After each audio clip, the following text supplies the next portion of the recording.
Hello everyone! Today we will talk about the places contaminated by radiation caused by Chernobyl catastrophe.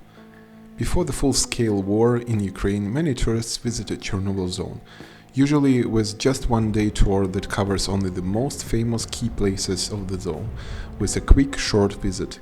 That's usually Pripyat city, Chernobyl town, Chernobyl nuclear power station itself, and Duga military base. So usually tourists don't know more locations inside of the zone, not even saying about locations outside of the zone. In this video I will tell you about the non-touristic abandoned and non-abandoned places that you can easily and legally visit without a special permit. Firstly, the question: what do you think? Is it possible to visit the official Chernobyl zone without special permit? And before you guess, I will tell a small story about the borders of Chernobyl zone and how it changed. In May 1986, the principle was very simple. 30 kilometers around the ruined reactor should be abandoned. So authorities drew a circle on the map, and that was the zone. But a few months later, dosimetrists discovered that the borders of the zone should be different. There were some areas closer than 30 kilometers from the nuclear power plant that were safe and didn't have much radioactive contamination. At the same time, there were some areas 100 kilometers and even more from the epicenter that were very radioactive. So the borders of the Chernobyl zone were changed a few times. Today, the Ukrainian Chernobyl zone looks like this. As you can see, it's not a circle at all. And now back to the question: is it possible to visit the Chernobyl zone without special permission? The generic answer is no, you cannot. But there is an exception. There is a road from Overych to Kiev that crosses the Chernobyl zone for a few kilometers. And in this area you are allowed to enter by car and pass the official Chernobyl zone without any official permission. However, you should remember that this is just a transit. You are not allowed to stop here, and of course you cannot turn off the road and go whatever you want. If you do so, you can get into trouble that would have serious consequences. Can we name a short transit through the zone as a visit? Depends. The road passes Poliske settlement. Many settlers from Pripyat, right after the catastrophe, were evacuated and temporarily lived here. Later, the settlement was promoted by Soviet authorities as a new, nice place to live. Some new buildings were built specially for new settlers. A lot of money was invested into the infrastructure, into water pipes, electrical lighting. But unfortunately, after some time, dosimetrists found out that this area is highly contaminated and has levels of radiation far above the allowed level. This happened because a few days after the nuclear catastrophe, the wind was blowing in this direction, and you can even see that on contamination map. Many scientists informed authorities that the settlement should be evacuated and should belong to the abandoned Chernobyl zone. But that didn't happen immediately because that was a moment when dissolution of the Soviet Union was happening. Only in 1993 the settlement was evacuated. So people lived 7 years in the contaminated zone. There is also a similar town called Narodychi. It's located outside of the Chernobyl zone and you can visit it without any limitations. It's located in the contaminated zone, and from a legal point of view, it is a mandatory resettlement zone. People should have been forcibly evacuated from here in the 90s. There is an official document about it. But this never happened. This area is still inhabited. Just look at this town and imagine that it could have been abandoned. Because of the half-official status, nobody is allowed to build any new houses here, and there is a big list of limitations, even about simple reconstruction and renovation. Some buildings stay abandoned and nobody is allowed to move in. Also, it's not allowed to grow anything here, and to have goats or cows, for example. Levels of radiation here are not that high today, but the soil could contain radioactive particles. And that's the main danger. I also highly recommend you to visit the areas close to the border of the Chernobyl zone. Very calm areas where you won't see many cars on the road and you can enjoy the wild nature. Some of the buildings are abandoned even though it's not an evacuation zone. For example, this is Radynka settlement. It's not abandoned, but you can see the abandoned buildings right in the town center. I read on the internet that there is a problem that not so many people are aware of. As you know, after the liquidation of the catastrophe, a lot of contaminated cars, helicopters were buried in special places officially called decontamination waste disposal sites. The most dangerous sites are of course inside of the Chernobyl zone, but many sites are also outside of the official Chernobyl zone. Some are even not guarded. Right now, you can see the photos of some sites outside of the Chernobyl zone. And as you can see, they are not guarded, levels of the radiation are quite high, even though it's far from levels that may kill you. And this is a map from Environet meeting presentation in Vienna. I found it on the internet. It has a list of such radioactive material storage sites outside of the Chernobyl zone. This information is not a secret, but nobody wanted to make it too public years ago. So, not that many people really knew about the location of these places, and only in the last years, international organizations as well as Ukrainian authorities started talking about the problem publicly and started resolving it. Many of the sites now are safely reburied and even moved to other sites inside of the zone. For example, this happened to the site with the name Poliske 1 that you can see on the map. There are also a lot of other historical sites outside of the official Chernobyl zone that are directly related to the liquidation of the Chernobyl tragedy. One of those places is in Orane village, not far from the border of the zone.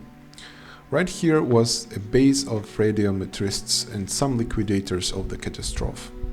I cannot find guaranteed proof of the next information, but some people say that some liquidators also stayed at this Soviet recreation center, Ekopolis. Today it's a hotel for green tourism where you can stay as anybody else.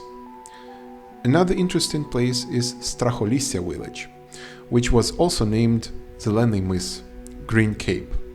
In this area in 1986 was built a temporary town specifically for liquidators of the Chernobyl catastrophe.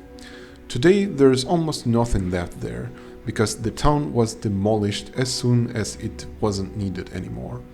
In some areas the level of the radiation are a bit higher than in other areas around. Right here you can also see the border of the Chernobyl zone, but I recommend not to cross it. It's a highly monitored area here.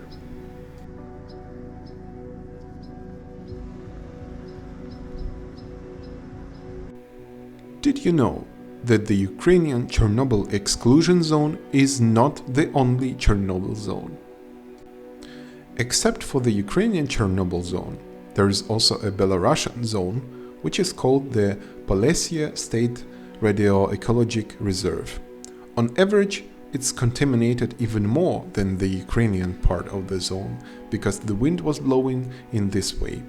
Like in Ukraine, there are official tours organized in Belarus to visit the Belarusian part of the zone. Poliske State Radioecological Reserve is a guarded zone that you are not allowed to enter without a special permission, same as in Ukraine. But there are also many contaminated areas in Belarus outside of the guarded zone. If you ride a car from Gomel to Kalinkovichi or from Gomel to Mogilov, you will see radiation signs along the road. Those areas are heavily contaminated by the radiation. Nobody lives here. It's forbidden to pick mushrooms and forest berries. Villages that are located in the contaminated areas are abandoned. Even in Russia there is an abandoned zone because of the radioactive contamination. Just imagine, It's more than 100 kilometers from the ruined reactor. Hoiniki, a town in Belarus which is located right on the border of the Belarussian zone. Like in many other similar cases that I described you before, Soviet authorities were deciding if the town should be abandoned or not. The levels of the radiation here were relatively high. However, at the end it was decided to not evacuate it, and the border of the zone is close to the town. Because of that, the town today is a symbol of the Belarusian exclusion zone, and the town locates all the stuff that serves the zone. There's also a museum about the catastrophe and liquidators, a monument in memory to liquidators. And this is a house headquarters of the local liquidators mission. It's so strange to be in such a town knowing that it could be fully abandoned.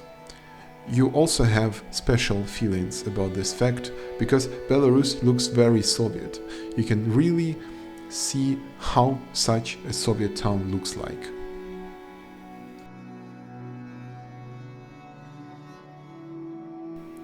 One more, even more strange town, which I unluckily haven't visited. Bragin town is unique because this is another one city which wasn't abandoned.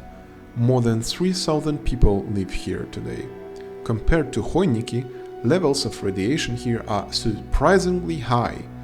Even today, levels of radiation here are around 0.55 microsievert per hour, while the maximum allowed level is around 0.3. So levels of radiation are almost twice more than it's allowed. I'm wondering why this town has not been abandoned until now, and why people are still living here. I mean, of course, the level of radiation is not even close to the level that can kill you, but it influences the health of the locals in the long term. Besides simply living here, people also conduct agricultural activities. Fruits, vegetables, and milk from here are then transported to other areas of Belarus. By the way, it's strictly forbidden to use the area which belongs to the zone for agriculture. But right near the border of the Belarusian zone, 10 meters outside of the zone, at the area which is officially evaluated as safe, people actively grow wheat, corn and other stuff. One more unique place on the map is the village Gden. I also didn't visit it. This village is just 23 kilometers from the Chernobyl ruined reactor, 15 kilometers from Chornobyl town, just imagine, and 2.5 kilometers from the border of Ukraine. And this village is not abandoned. People still live here officially. There are more than 100 settlers. They grow potatoes and other vegetables. Locals say they are not afraid of the radiation. The village was abandoned after the catastrophe, but later people returned back. They are lucky that the wind didn't blow towards them, and thanks to that their village is not contaminated so much by radiation as, for example, Bragin, which is 57 kilometers from the ruined reactor, but is located right on the way of the radioactive wind in the first days. But even though there's no critical levels of radiation, I wouldn't name this area safe for living.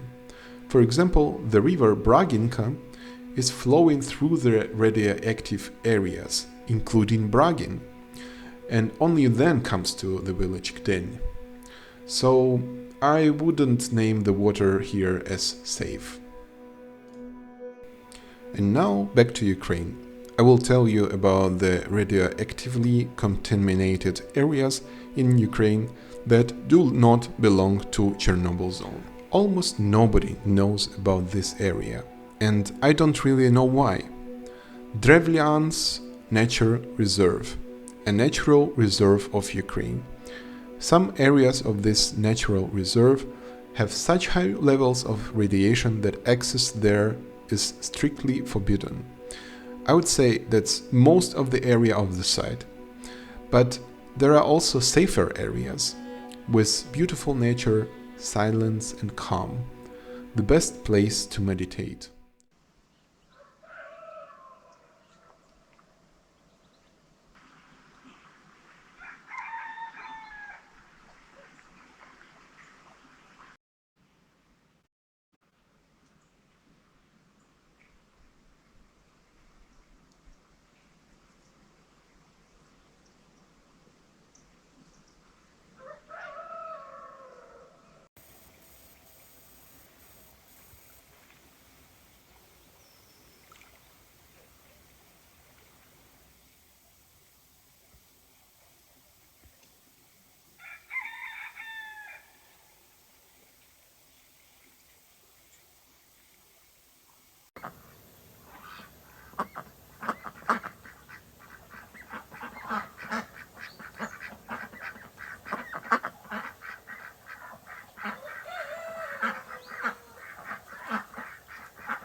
Many villages in the area are fully abandoned.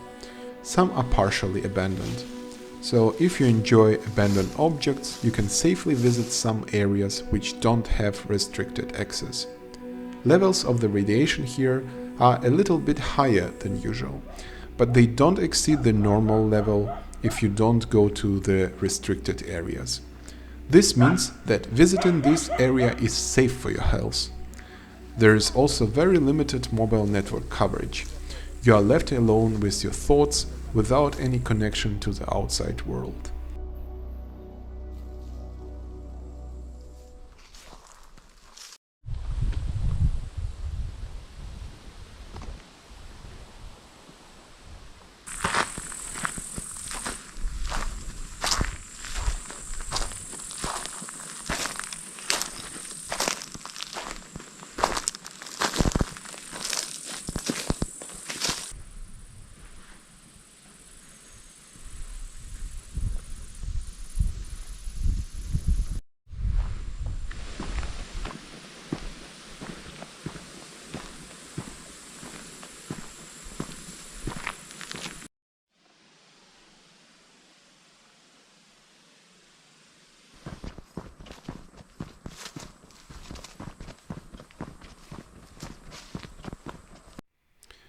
In one of the locations there is a church. You can stop and visit it anytime, but please respect the rules.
Bazar village. It's located in the mandatory resettlement zone, but like in case of Narodychi, it's not fully abandoned. This village is famous as a place of execution of soldiers of the Ukrainian army in 1921. These soldiers fought for the independence of Ukraine, but they were captured and later executed by the Bolshevik Soviet army soldiers.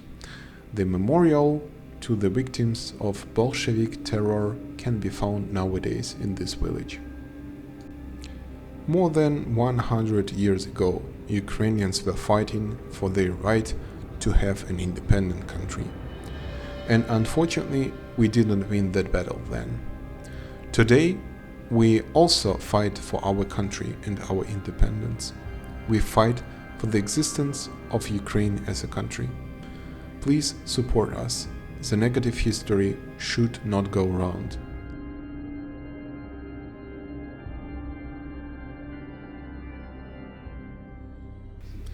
In the next video, I will tell you about my official tour inside of the Chernobyl nuclear power plant in 2021. Special thanks to Sheluk Mykola Ivanovich, director of the Drevliansk Nature Reserve.